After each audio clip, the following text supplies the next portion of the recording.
అదేంటి, నటరుద్ర ఎన్టీఆర్ కి ఐఫా వారు జనతా గ్యారేజ్ చిత్రానికి గాను బెస్ట్ యాక్టర్ గా ఘనంగా సత్కరించింది కదా. అలాంటి అవార్డుల సంస్థ వల్ల తారక్ ఎదుర్కొన్న అవమానం ఏంటి అని అనుకుంటున్నారా? టైటిల్ చదవగానే ఇలాంటి సందేహం రావడం సహజమే. కానీ నిజంగానే తారక్ కి అవమానం జరిగింది. ఐఫా చేసిన ఘనకార్యం ఏంటో తెలిస్తే తారక్ కి అవమానం జరిగినట్లు మీరు ఒప్పుకుంటారు.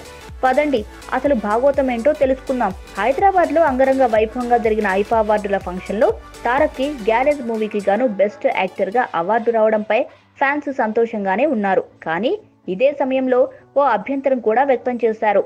గ్యారేజ్ లో కంటే తారక్ నటన టెంపర్ చిత్రంలో పీక్స్ లో ఉంటుందని, ఆ యాక్టింగ్ కి గుర్తింపుగా బెస్ట్ యాక్టర్ గా అవార్డు ఇచ్చి ఉంటే బాగుండేదని అభిప్రాయాలు వ్యక్తం చేస్తున్నారు. కానీ దేనిపై కొలమానం ఉంటుందో అంతగా అంతుబట్టని విషయం. ఇదిలా ఉంటే అసలు ఈ అవార్డులు ఇచ్చే విధానం బోగస్ అన్న మాటలు గట్టిగా వినబడుతున్నాయి.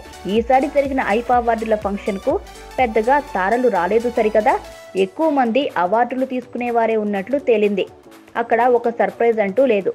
ఎవరికి అవార్డు రావచ్చన్న క్యూరియాసిటీ లేదు. కొన్ని చేతల ఐఫా స్టాండర్డ్స్ ను దిగజార్చిందని చెప్పక తప్పదు.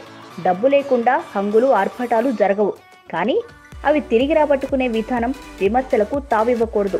దీనికి భిన్నంగా అనేక అవార్డు ఫంక్షన్లు జరుగుతున్నాయన్నది వాదన.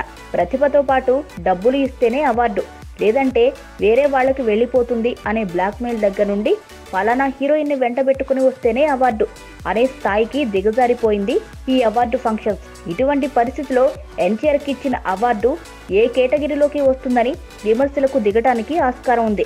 ఇలాంటి విలువలేని చౌకబారు అవార్డులు నటరుద్రునికి అవసరమా అని విశ్లేషకులు అభిప్రాయపడుతున్నారు.